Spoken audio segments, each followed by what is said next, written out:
বাংলাদেশ সচিবালয়ের ৭ নম্বর ভবনে অগ্নিকাণ্ডের ঘটনাস্থল আজ বৃহস্পতিবার পরিদর্শন করেছেন অন্তর্বর্তী সরকারের স্থানীয় সরকার, পল্লী উন্নয়ন ও সমবায় এবং যুব ও ক্রীড়া মন্ত্রণালয়ের উপদেষ্টা আসিফ মাহমুদ সজীব ভুঁইয়া। তিনি বলেন, আমাদের ব্যর্থ করার ষড়যন্ত্রে যে বা যারাই জড়িত থাকবে তাদের বিন্দুমাত্র ছাড় দেওয়া হবে না। অগ্নিকাণ্ডের কারণে উপদেষ্টা তার উত্তরবঙ্গের পূর্ব নির্ধারিত কর্মসূচি স্থগিত করে সকালে ঢাকায় ফিরে আসেন। স্থানীয় সরকার মন্ত্রণালয়ের এক সংবাদ বিজ্ঞপ্তিতে এ তথ্য জানানো হয়েছে।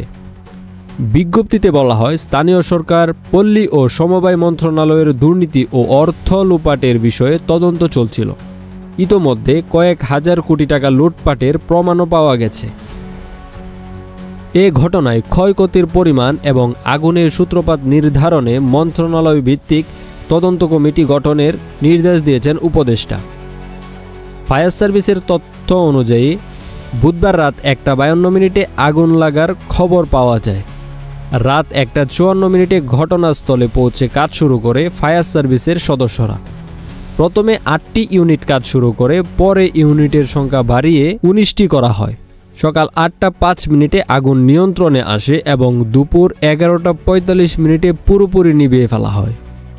মন্ত্রিপরিষদ বিভাগের ওয়েবসাইটের তথ্য অনুযায়ী সচিবালয়ের 7 নম্বর ভবনে যুব ও ক্রীড়া মন্ত্রণালয়, টেলিযোগাযোগ ও তথ্য প্রযুক্তি মন্ত্রণালয়, স্থানীয় সরকার, পল্লী উন্নয়ন ও সমবায় মন্ত্রণালয়, শ্রম কর্মসংস্থান মন্ত্রণালয়, অর্থ মন্ত্রণালয় এবং সড়ক পরিবহন ও সেতু মন্ত্রণালয়ের বিভিন্ন বিভাগ রয়েছে।